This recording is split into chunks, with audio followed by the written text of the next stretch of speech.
Hello, and welcome to How to Homebrew Part 1, a series of videos detailing equipment, recipes, and the nuances and know-how of homebrewing. So crack open a cold one and enjoy, as you not only learn the science and art of brew crafting, but the science and art of its consumption as well. Before we get underway, make sure you have the following equipment checked off.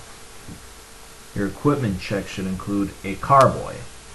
There are a wide variety of things that can be used to ferment your boozes, from run-of-the-mill glass carboy, you can pick them up at any home brew store, to plastic, food-grade plastic buckets with holes drilled in the top for an airlock, or if you have water cooler containers, those work really well too. And use your imagination. That's really what I found is to be the best way for any sort of creative home brewing.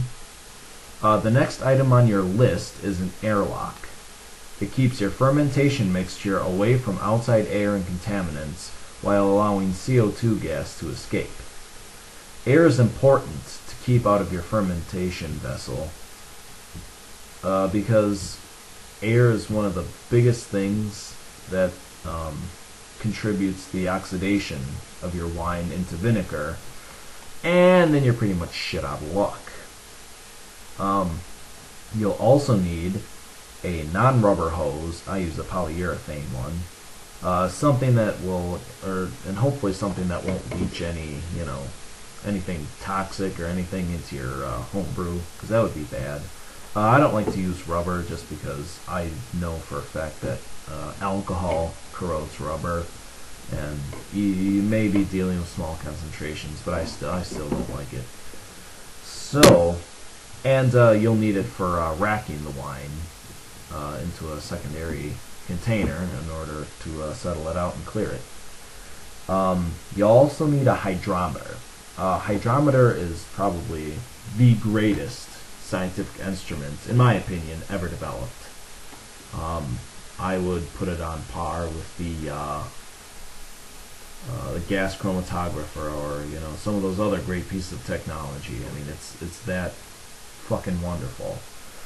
It measures the specific gravity of the mixture, telling you basically how much sugar is in the mixture, and therefore how much alcohol can be made from that sugar. Basically, it'll give you a ballpark estimate of the percentage alcohol your beverage is before it starts fermenting, based on the sugar content.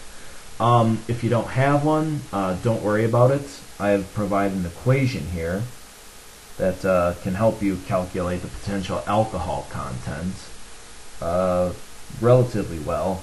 However, beware, as it should only be used when calculating with pure sugar as the base, and sometimes not all the sugar gets fermented all the way.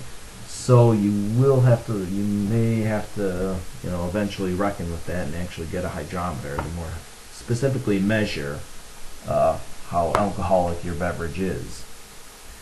And just a couple other miscellaneous items that will be invaluable in your quest for home brewing are a funnel. You can make one out of a milk jug, a big one that will probably be more helpful than one of those small, tiny ones for baking. And gallon milk jugs. Yeah, probably the most useful piece of equipment for, measuring how much water you're putting into a mixture. Invaluable stuff. Alright, let's start off with the basic brewing recipes. I like to start out with wine recipes because that's what I started out when I was first started home brewing. Because beer, it is a little complex, especially for those who aren't new to it. So this is just kind of a get your feet wet sort of thing. I will share with you, obviously, my first ever recipe for wine, which actually turned out probably better than I had ever expected. And it was one of my favorites, still is one of my favorites. It's one that I'm currently in the process of making right now. And it's a strawberry wine. Now, it is unfortunately past the strawberry growing season. My brother and I picked about 12 gallons of them. at its peak at around the end of June, early July. And yeah, we had that was a time. That was an adventure, to say the least. But anyway, but if you're willing to drop the money, you can go pick up 4 or 5 quarts of strawberries from the store. I said it was difficult for me and my brother to find, any strictly strawberry juice that you can use for the base. We instead substituted 4 cans of frozen strawberry daiquiri, which works pretty well in getting flavor, and it's got some sugar content too. The reason we did it this way is because traditionally the required amount of strawberries is between 20 and 25 quarts for a strictly fruit wine. And I don't know if you have, for me that's kind of, that's really expensive unless you go and pick them at a strawberry farm yourself, like we did. If you just go to the store, it gets pretty expensive. So in order to cheapen things up and make it so that everybody can kind of do this thing, for our recipe we use 4 to 5 quarts of strawberries, 4 cans of frozen daiquiri mix, 7 to 8 pounds of sugar, white table is fine, and 5 gallons of water, and of course wine yeast. Champagne yeast is a very, very versatile yeast. It can do a variety of things.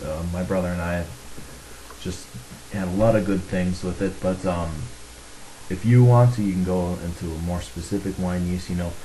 Consult somebody at a homebrew store. They will know. And the first thing you need to do is blend the strawberries in a blender and pour that into your carboy.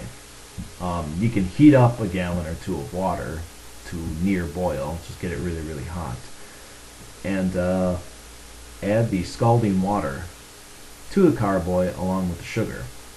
Hot water will help dissolve the sugar and give the yeast heat energy in order to start their colony. Then simply add the remaining water until you have a total of 5 gallons. Pitch the yeast, wait a few weeks, and try it out.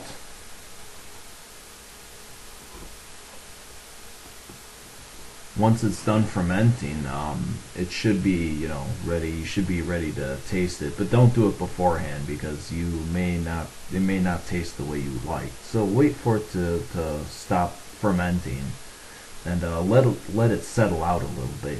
Let the sediment, get all on the bottom, and then give it a try when it's ready. And if it's good, rack it into secondary fermenter. If for some reason fermentation went horribly wrong and it tastes like a putrid concoction, there are a couple of ways. Well, there's really only one legal way to get rid of it, and that's just to throw it out and be done with it. I do not advocate violating the law. But if you are one of those individuals that consider yourselves, you can get away with it, distilling the concoction may be an option. However, I do not support that. That is wholly against the law unless you live in New Zealand. And just don't do it. Yeah. Anyway, that's the first series. That's the first recipe really that I have, and I'll be coming out with more and a lot more nuances of chemistry. Actually, something about sugar. Do not use white table sugar in if you're going to brew beer or anything like that. The yeast is got a different acquisition, as I would like to put it, for maltose sugar than it does for regular sucrose, which is table sugar. And it will produce some off flavors that will just destroy the palatability of your beer. But, however, wine yeasts are much more used to digesting sucrose and fructose, and you can use regular white table sugar in that, and no problems, really. unless, you know, when some variable goes wrong and, you know, the whole thing takes a nosedive to hell. But other than that, white table sugar is great for using in wine, but if you want to add sugar to a beer, use dextrose, because dextrose is a grain sugar. No, it's corn sugar basically, which is grain, and it'll go over much better. And that's about all I have to say now for chemistry and all that. But I will be coming out with more videos, so happy fermenting. Oh man, I need a beer.